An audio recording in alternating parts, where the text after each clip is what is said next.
Quelle vie vit-on quand on n'a pas la vie qu'on veut? Qui sommes-nous quand on ne peut être ce que l'on peut? Ces phrases ont l'air simples, mais elles sont assez profondes. Parce qu'au fond, c'est une vraie question. Qu'est-ce qui nous définit? Est-ce qu'on est ce qu'on fait au quotidien? La somme de nos choix et de nos contraintes? Ou est-ce qu'on est cette image idéale qu'on a dans la tête? Cette version de nous-mêmes qu'on espère devenir un jour? Et si les deux ne collent pas, qu'est-ce qu'on fait? On a tous à un moment donné ressenti ce décalage entre ce qu'on veut être et ce qu'on est réellement. Ce gouffre entre l'image que nous avons de nous-mêmes dans nos rêves, nos ambitions et la réalité brute qui nous rappelle nos limites. Ce moment où tu te regardes dans le miroir et où tu te demandes: est-ce vraiment la personne que je veux être? On vit dans un monde qui valorise l'ambition, l'acharnement et la volonté de se surpasser. On nous vend l'idée que tout est possible, que la seule chose qui nous sépare de nos rêves, c'est notre motivation. Mais on a tous des limites, des murs qu'on n'a pas choisis, des contextes qui nous dépassent. Alors, qu'est-ce qu'on fait quand la vie ne nous donne pas ce qu'on voulait? Si on ne peut être ce qu'on peut, alors qui sommes-nous vraiment? Notre identité est-elle définie par nos aspirations ou par ce que nous sommes capables d'atteindre? Et si nos rêves étaient trop grands pour nos moyens, est-ce que cela signifie qu'on doit arrêter de rêver? Parce que la vérité, c'est que parfois nos limitations sont bien réelles. Ce n'est pas juste une question de mentalité ou d'effort. Parfois, c'est une question de contexte, d'opportunité, de circonstances qui nous échappent totalement à notre contrôle. Et c'est là que notre réflexion émerge. Doit-on lutter contre ces limites en permanence? Doit-on se battre contre nous-mêmes pour devenir quelqu'un que nous ne sommes pas? Et surtout, quel en est le prix? On croit souvent que le bonheur se trouve dans la réussite, dans l'atteinte d'un idéal qu'on s'est fixé. Alors on force, on met des masques, on essaie de correspondre à une version de nous-mêmes qui semble plus acceptable, plus impressionnante, plus en phase avec ce que la société attend de nous.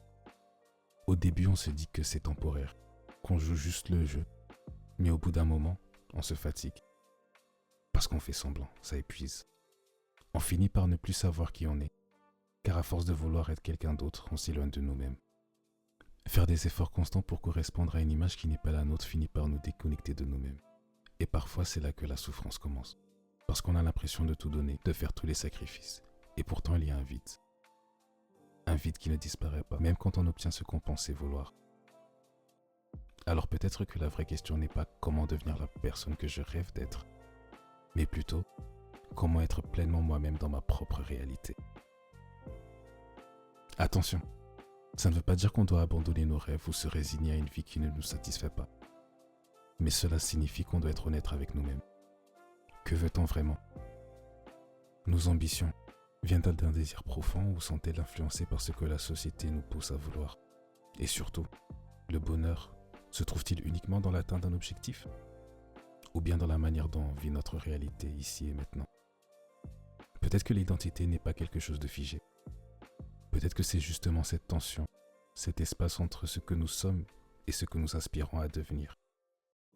Un équilibre fragile entre l'acceptation et le dépassement de soi. Une petite danse entre le désir d'évoluer et la capacité à être en paix avec ce que nous sommes aujourd'hui. Parce qu'au fond, la vraie question est celle-ci.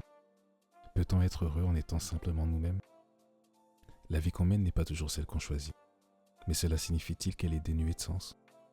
Et si, au lieu de courir après une image idéalisée de nous-mêmes, on apprenait à redéfinir ce que signifie réussir? Si la réussite n'était pas l'atteinte d'un objectif précis, mais plutôt le fait de vivre une vie qui nous ressemble. Une vie qui, même avec des imperfections, nous permet d'être alignés avec nous-mêmes. Parce qu'au final, l'authenticité, c'est ça. S'arrêter de se mentir, c'est embrasser nos forces autant que nos failles. C'est assumer ce que nous voulons être sans laisser des critères extérieurs dicter notre valeur. C'est comprendre que le bonheur ne se trouve pas toujours là où on l'imaginait. Alors je te pose cette question. Toi, quelle vie vis-tu? Fais-tu des efforts pour devenir quelqu'un que tu n'es pas? Ou es-tu en train de construire une vie qui te ressemble vraiment? Et surtout, es-tu prêt à être pleinement toi-même, même si cela ne ressemble pas à ce que tu avais prévu?